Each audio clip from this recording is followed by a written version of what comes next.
La Flamme Olympique était de passage dans le département hier à une semaine de l'ouverture des Jeux. Samir, toi tu étais à Saint-Quentin et je sais que tu as vibré. Tu l'attendais et tu as vibré. C'était le plus beau jour de ma vie. Je le savais. Allez, trêve de plaisanterie. D'un point de vue purement personnel, j'ai beaucoup de mal à comprendre l'engouement autour, alors ça fait rire mes camarades cette semaine, autour d'un bec benzène qui se balade en ville. Bon, ok. Moi, ça me touche pas. Maintenant, je suis quand même obligé de reconnaître, ça c'était mon avis d'individu. Après, si je regarde mon avis de journaliste, et là je vais retrouver un petit peu d'objectivité, c'est une grosse réussite, c'est énorme ce qui s'est passé. Moi, voir la foule qu'il y avait dans toutes ces villes de l'Aisne. Moi, aujourd'hui, après, je suis obligé de modérer mon propos parce que tout ce qui contribue aujourd'hui à mettre les gens dehors, à ramener un peu de sourire, à ramener un peu on en a besoin. On en a besoin. Alors que ce soit autour d'un bec benzène ou autour d'autre chose, finalement. C'était une flamme, en fait. Pardon, c'était une flamme. Non, mais je rigole. Autour de la flamme, ça me va très très bien. Pour dire ce que tu es en train de dire, on peut regarder quelques images qui donnent du plaisir. Voilà.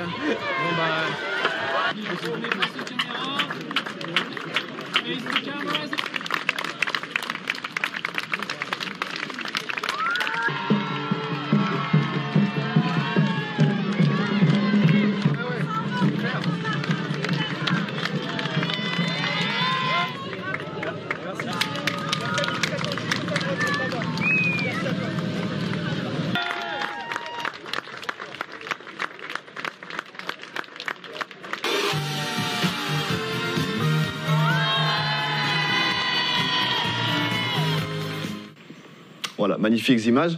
Marc-Antoine, au-delà de la flamme et malgré toutes les réticences, c'est la fin de saison, ok. Les réticences à la française, on s'apprête à vivre un événement historique en France, malgré tout. Ah oui, c'est parti, là, on y est. Ah, on y est. Et puis moi, j'ai trouvé les gens hier dans la rue. Ils sont complètement dans la philosophie du carpe diem. Ils profitent de l'instant présent. Ils étaient heureux. La météo était au rendez-vous. Toutes les générations étaient présentes. Et c'est un souvenir commun qui s'est créé, le passage de la flamme. Et je pense que les gens profitent de l'instant présent. On verra demain. Et on a seulement un environnement qui a été quand même très anxiogène avec les élections. Voilà, les nouvelles négatives s'accumulent. Et je rejoins totalement Samir dans le fait que les gens ont envie de profiter, envie de sortir, et puis de regarder ces JO avec beaucoup de passion, en espérant un maximum de médailles pour nos athlètes. Alors, j'ai conscience que c'est moi le mauvais coucheur. Là, j'ai conscience que c'est moi. Tu avais dit que tu parlais plus, Samir.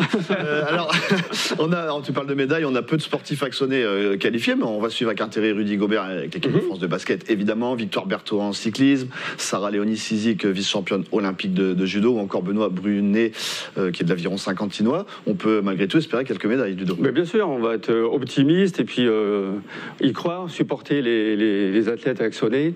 Évidemment, Rudy Gobert en premier lieu, c'est peut-être lui qui a la plus grande chance d'obtenir une médaille avec l'équipe de France de basket. Mais Victoire Berthaud aussi, sur une course d'un jour, tout est possible. On y croit. On y croit, et on se jette à l'eau, alors peut-être pas dans la Seine, je ne prends pas trop ce qui se passe encore aujourd'hui. On annonce, 3 médailles axonaises. Il faut être ambitieux, tu parlais d'ambition tout à l'heure, il faut de l'ambition. Moi je dis 4. Allez, 4. Allez, 4. 3, 4, 2, 3, 4. 2, 3, 4. 3. Judo, basket. La moyenne, on fera 3. On vous annonce 3 médailles axonaises pour ces Jeux Olympiques qui seront à suivre H24 sur nos différents supports de l'Aisne Nouvelle, évidemment. Merci à vous 3, en tout cas, d'avoir été avec nous aujourd'hui sur ce plateau pour la dernière émission. J'ai du mal à trouver les mots et les mettre dans le bon sens. C'est l'émotion. Passez un bel été, évidemment.